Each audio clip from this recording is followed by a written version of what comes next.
Nothing lost from a sailing perspective, and following the storm, Samui Regatta was rebooted with 10 to 15 knots of fresh breeze today and some great sailing around the northern tip of Samui. A 32nm passage race for the IRC racers and 22nm for the Performance Cruising and Multihull classes allowed the sailors to mix it up. Keen to get going, the IRC Zero class were recalled after a number were OCS, and at the second attempt, House used their superior waterline length to power up and lead the class around the course, claiming their 6th line honors of the series. After almost 3 hours of racing, they corrected out in second place, their best result so far, and with that move up into third in the overall standings. The win, however, went to THA 72, whose 4th place blip on day 3 seems a distant memory as they corrected out more than 10 minutes clear of the rest of the pack, with Free Fire HKG finishing 3rd. The top 3 had a clear lead over the rest of the class, but 4th, 5th and 6th were separated by just 60 seconds, Zanakin, ARC 323, Winsicker respectively, showing how close the racing can be.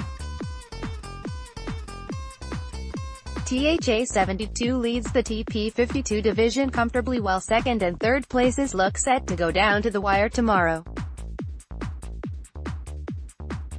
Currently, Free Fire HKG has the edge over AKR 323 CHN, with Team Alumulu Moss 5 points further back in 4th. In IRC 1, Fujian's House, 2nd place today has a big impact on the overall series results. A 1st for Mandrake 3 HKG, and 3rd for Loco Sin ensures Mandrake 3 has a 2-point lead going into the final day. If the wind's up and the race officer sets multiple races, expect some high-pressure racing in this class. So A1 Ken had the better of the rest in Performance Cruising today, adding another win to their scorecard, which reads 5 wins from 5 races, while SailQuest Hijinks had to settle for 2nd ahead of Moonshadow in 3rd. Andy Papesudu Red GER suffered daggerboard damage in racing today, forcing him to retire.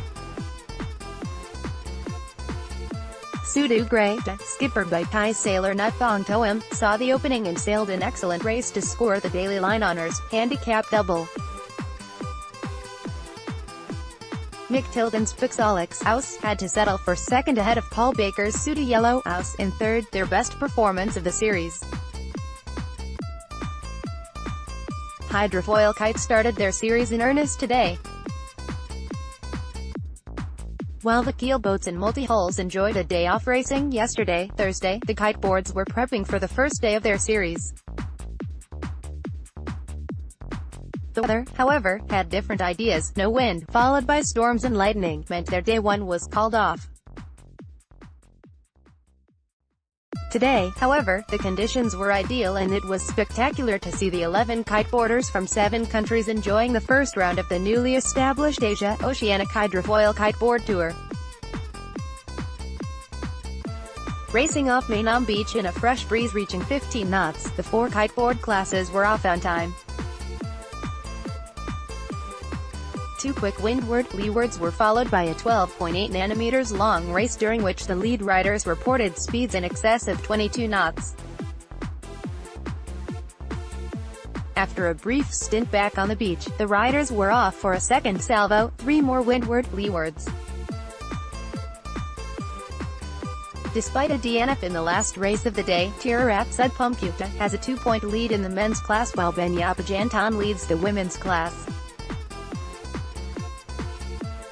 In the Masters class, the racing is close as 5 riders have placed in the top 3 so far. Daniel Leo Moss is the stand, never out of the top 3. His consistency places him top of the standings ahead of Rajan Takdan, whose retirement in race 2 has hurt his point score. Zumasa Sugihara, JPN, sits 3rd overall. With a focus to develop the grassroots, the Asia Oceanic Hydrofoil Kiteboard Tour has a boys class, and its Singapore rider Maximilian Metter leading from Huang Chibing, CHN, in 2nd.